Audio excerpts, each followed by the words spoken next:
We finally made it, y'all. Football season is back. What to do? What's up, y'all? It's Elijah James from Elijah James TV, and today I'll bring y'all a week 1 breakdown of the first game that you guys voted for. Today we'll be looking at the Baltimore Ravens taking on the Buffalo Bills. They'll be heading up to Orchard Park for this Sunday night football game. If y'all want to vote on a week-to-week basis, make sure y'all follow me on my Instagram at Elijah James TV. I also have it on Facebook. On TikTok, it's easy_1K, so you see the latest posts and the latest updates. But make sure y'all follow the Instagram if y'all want to vote from week to week. But first, let's take a look at both teams. So we want to start with the Baltimore Ravens. They finished with a 12-5 record going into the playoffs, but they unfortunately lost to the Buffalo Bills, as we all know. Thanks, Mark Andrews. And then if we take a look at the Buffalo Bills finished with a 13-4 record, but they came up short to the Kansas City Chiefs in the AFC Championship game.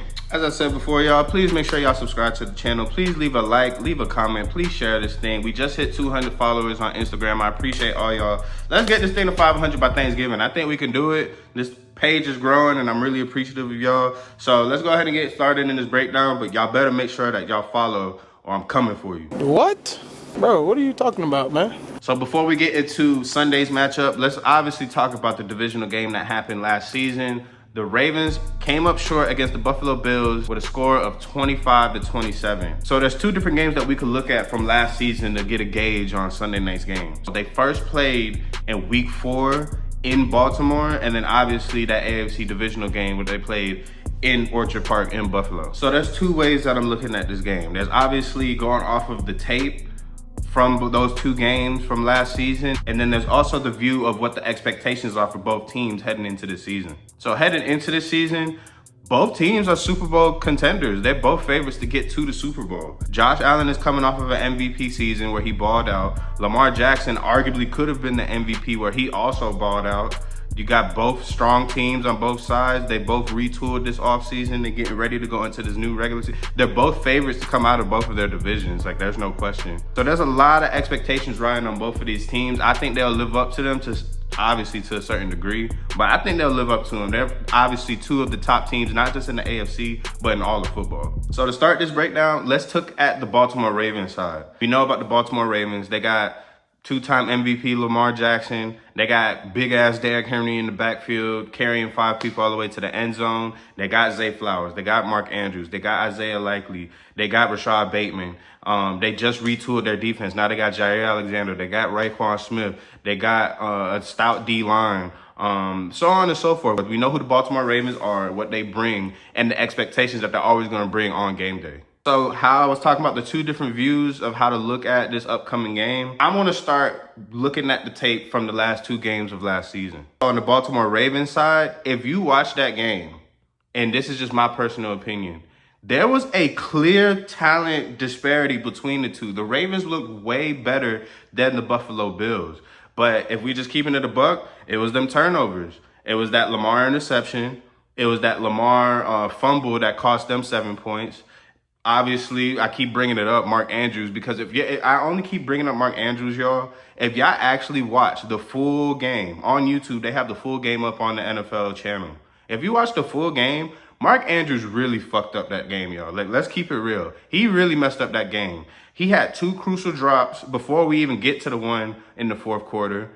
He also had a fumble in the third that gave the Bills the ball back, so that didn't help anything. What I'm trying to say is, like, I hate football. It's 11 people on the field. It's a team sport. But if you want me to be completely honest, this man, Mark Andrews, single-handedly fucked up that game. But as I said, this is a team sport, so I'm not going to put it all on Mark Andrews, even though he deserves, like, 80% of it. But let's keep it real. Lamar, he looked like he was playing good, but I feel like those 2 turnovers were huge. That interception, it actually didn't turn into anything, so thank God for that. But that fumble that Von Miller brought back to like the 10-yard line or something like that, that ended up costing them. And like I said, they only lost by 2 points, so you see how that could obviously factor in. However, from an offensive standpoint, if you want, I'm going to go into more detail, but if you want my like short and sweet answer of the Baltimore offense from that game, they got too cute, man. They got away from what got them there. Giving the ball to Derrick Henry and let it run down their throat. Also using Lamar's legs.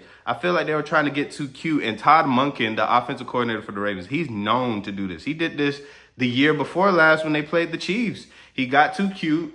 And don't get me wrong, Lamar is a very capable thrower of the football. You know, like I said, he's a 2-time MVP. But, bro, give the damn ball to Derrick Henry, bro. That big-ass boy, give him the ball. He's the reason that he's the sole reason, but he's a big reason why they was in that AFC divisional game in the first place. Derrick Henry ran them to that game. So if you watch that game, in the first half of the game, like I said, they were getting too cute, trying to pass the ball way too much. But then, if you watch the second half of that game, the second half of that game is way more of what the Baltimore Ravens should be doing, not only just in that game, but for the whole season. They kept feeding the ball to Derrick Henry. The only thing about Derrick Henry is, though, he needs his reps for him to get going. So he will have a couple runs where it's like he'll get a 2-yard, a 4-yard, and then he'll randomly get an 8-yarder, and then he'll randomly get a 12-yarder. And you just got to warm him up. So you got to keep feeding him. I don't care if you just gave him the ball 2 times and he only got 4 yards out of them. You need to give him the ball again that one more time because he needs to heat up for him to be effective in a football game. But outside of feeding the ball to Derrick Henry, another concern of mine is Lamar's playoff performances. I'm a huge Lamar Jackson fan. That boy from the crib. He's from Florida. He represents. He let people know he's from Florida. But let's keep it real, y'all. His playoff performances have not been up to par and not to that MVP standard. So I seen a stat. It said that out of 96 games in the regular season, and my numbers might be wrong, y'all can fact check me. But out of 96 games in the regular season, he only turned the ball over 14 times. Pretty good, right? When he gets to the postseason, he's 4 of 8. He turns the ball over 4 times out of 8 playoff games. That's not good at all. And like I said, them 2 turnovers, the interception, if I remember correctly, it didn't amount to anything. It might have amounted to a field goal. I may be wrong. But that one that Von Miller did take back, that one did cost him. Outside of that, Lamar is still MVP talent. He's one of the best throwers of the football in the NFL. If you look at the game, he was picking apart that Bills secondary. Don't get me wrong, the Bills D-line, they was getting after it. The linebackers, they was filling the gaps and was kind of a big reason of why Todd Monken had to start going to the pass. But when Lamar did get into the pass game, outside of that interception, he was picking them apart and they was moving the ball downfield. Look at that first drive in that game. It was a quick boom, boom, boom, boom, boom, 7 points, just like that. And I thought that's how the game was going to go most of the time until the Bills got the balls back. And then speaking of the receivers, you got to keep in mind, they got a nice wide receiver core from tight ends to the different receivers. Like I said, Zay Flowers, Rashad Bateman.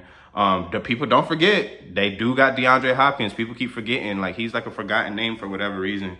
Mark Andrews, as much as I've been shitting on him this whole video, he is a top 10 tight end, and you can't argue that. I don't care how much you hate him for the drops. He is a top 10 tight end. But the person that I think I need to see get more reps, in my personal opinion, I think I need to see Isaiah Likely a little bit more. He's a versatile, he's a true wide receiver tight end type of tight end. He can go line up outside, and then he can put his hand in the dirt and go make a block as well. So I like Isaiah Likely a lot. Now, taking a look over on the defensive side, like I said, going back to that AFC divisional game, I think the defense, for the most part, they did their job. But don't get me wrong, the Bills O-line, they can move some people. So they did have some trouble. And I'm not going to lie, the Bills was able to run on them a little bit. But however, when it came to them pass plays, Josh Allen dropping back, the Ravens D-line got after it. They get after Josh Allen. Josh Allen does not like having a lot of pressure on him, especially when he's dropping back. I mean, he has the luxury of a good old line and sitting back, but when you have a vaunted D-line like the Ravens do, it's going to cause a lot of problems. And you've seen it in that first half of the game. Don't get me wrong. The Buffalo Bills, obviously, they ended up winning the game. They were moving the ball, so on and so forth. But if you really watch the game, like I said, it's on YouTube. If you really watch the game, it was all because of James Cook and that run game. They were able to run the ball down Baltimore's throat, and I was kind of confused by that as well. So that's my only thing with the D-line in terms of the front 4, front 3, whatever defense they run. But with that front line, they're a very good defense in the pass game. But when it comes to the run game, they can be had. Now, when it comes to the linebackers, we got one of the best linebackers in the game with Roquan Smith. I think the linebacking core, I'm not going to even lie to y'all. Like, I can't really go into too much detail with the linebacking core. The linebackers are the linebackers. Like I said, Roquan Smith, he's a dog. And they just do their job, to be truly honest. But outside of, I don't even want to talk about the linebackers, if I'm being completely real with y'all. I want to get to the secondary. At the end of last season, a lot of people had a lot of question marks with the Ravens secondary because there were a couple games where they got beat and, they gave up a couple of big plays. But I feel like that was because of a seasonal thing. you could see that the season was starting to wear on them towards the tail end of last season. This is game one of a new season. This secondary is going to be ready. They just added Jair Alexander, who I think is still a top corner in this game. He's just been dealing with his injuries, but I think he's fully healthy now and he could really contribute to this Baltimore defense. You still got Marlon Humphrey out there floating around. Kyle Hamilton just signed that big deal to extend his contract, and now he's with the Ravens for good. So you know he's going to be happy. He's going to be playing expired. He got his money, so now he's ready to go. I do also like the fact that they added Malik Starks, a rookie. He was a standout safety, one of the best safeties in the country in college football. So they're just adding strength to their strength. And I always like that with the Ravens. They know what their strength is, and they're going to stick to it until Todd Monken gets to the playoffs. But that's another story. Like I said, keep referencing those two games from last season. I think the Ravens' approach needs to be more so of their matchup against the Bills in week 4. If you watch the week 4 game, they ran the ball down their throat. And you could just see throughout the game that their O-line and their D-line just imposed their will on this Buffalo Bills defense and offensive line, and they were just starting to get to him. They had Josh Allen running for his life. The run game was still the run game, but it was way more like I said, take a look at that week 4 matchup from last season and take a look at the divisional game from last year and tell me if you see a difference between the two play styles of how the way the Baltimore offense and the Baltimore defense was playing. Because I think so, looking at it myself. So now taking a look over the Buffalo Bills side, they got high expectations this year. They had the hard knocks where we see in the in and outs of their training camp. Josh Allen just came off of an MVP. Both Lamar and Josh Allen can't get over the Patrick Mahomes curse. Like, they can't beat that man. But I think this is the year where we see at least one of them. One of them, I think, will beat the Kansas City Chiefs, because the Kansas City Chiefs ain't Kansas. That's a whole discussion for another video. Leave a like if y'all want me to get into a breakdown of the Kansas City Chiefs, but that's for another video. But the Bills got some high expectations this year. They just signed James Cook, one of the highest paid running backs in the league, rightfully so, because I think he's a really good running back in this league. They got Josh Allen, who's, like I said, coming off of that MVP season, so he got some high expectations. They just signed Joey Bosa. They got some holes to fill. Like, don't get me wrong. Like, they did a lot of retooling this offseason, so it's a lot of question marks to see what type of Buffalo Bills we are going to get this season. So as for the Buffalo Bills, some of the things that I took away from that divisional game that I watched, I don't know what it is, but the Bills' O-line can keep up with the Ravens' D-line. They were able to establish the run in that game. James Cook and then the backup running back, I forgot his name, but he was also good too. They were able to get their yards. They were able to move the ball on this Baltimore D-line.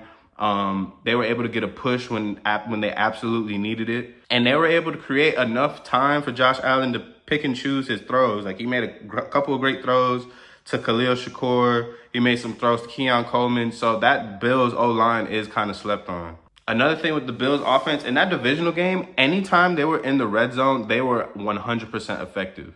They found a way to put some points on the board. And sometimes in today's NFL, that's hard to do, because you see a lot of people either just take the 3 or they don't come up with anything at all. So the Bills being able to cash in every time they was in the red zone with that Baltimore Ravens defense, that shows volumes. Here's a hot take of mine. I don't really necessarily think it's that hot, because just look at the stats. The stats prove me right. I ain't gonna lie, y'all. In that divisional game, Josh Allen didn't really play that good. He didn't have that Josh Allen game where he's throwing for 200 plus and running for another 100.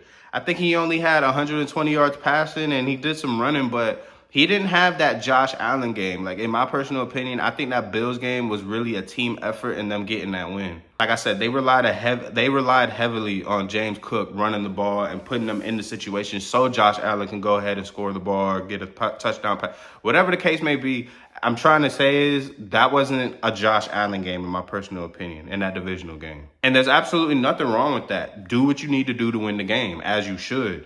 But if we're talking about quarterback to quarterback standpoint, Lamar outplayed Josh Allen, no questions asked. Outside of the turnover, if we factor in the turnovers, obviously it goes to Josh Allen.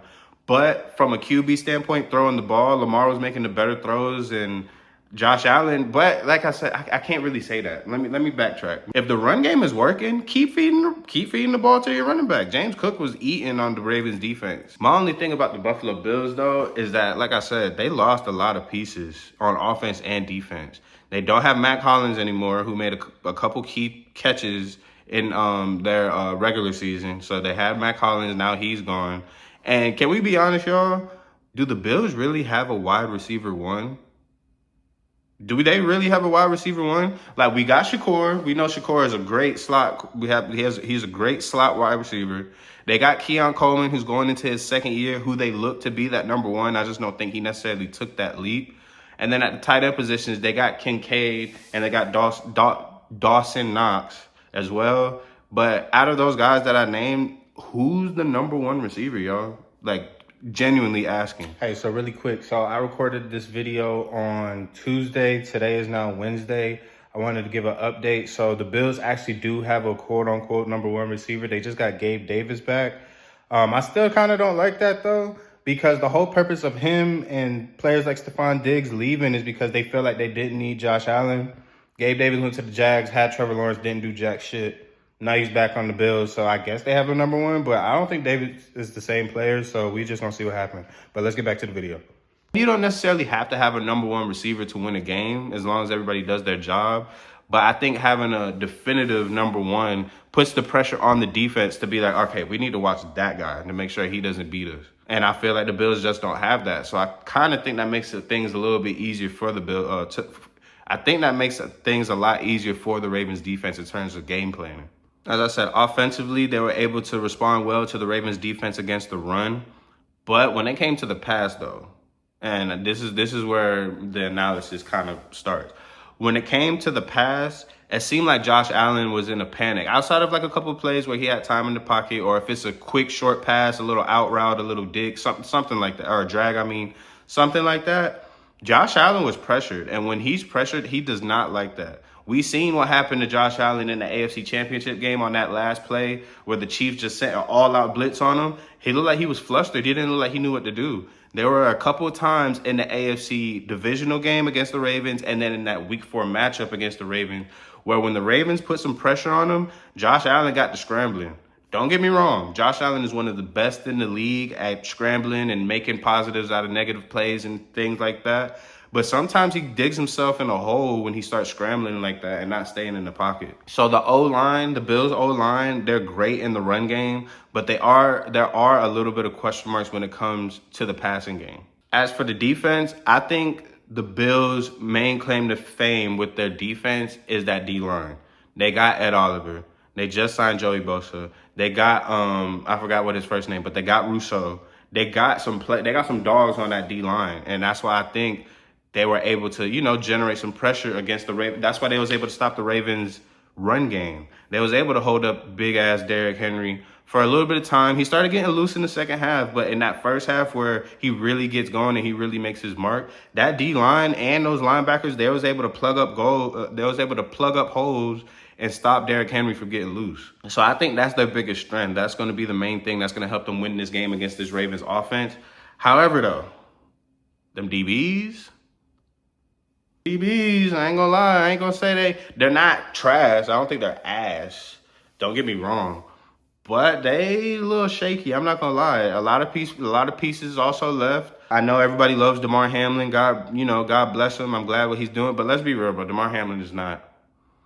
He's a serviceable safety. Let me be respectful. He's a serviceable safety. But when we talking about playmaker, I don't think he's necessarily a playmaker. I like Poyer, who ended up going down hurt in that AFC divisional game against the Ravens. So you're going to have him back healthy, so that's a big piece. But the Bills secondary, they got caught a couple of times in that AFC divisional game. Lamar picked them apart a little bit in that first half. And then when the Ravens started making their comeback in the second half of that game, it was a lot of big plays downfield. Like I said, Derrick Henry did get loose, but Lamar Jackson was starting to find his groove, and he made a couple of throws on that Bills secondary. And I don't really like that coming into this game. I'm not going to lie. Like I said, the Bills as a whole, they did a lot of retooling this offseason, getting their team together and, shaping it around Josh Allen.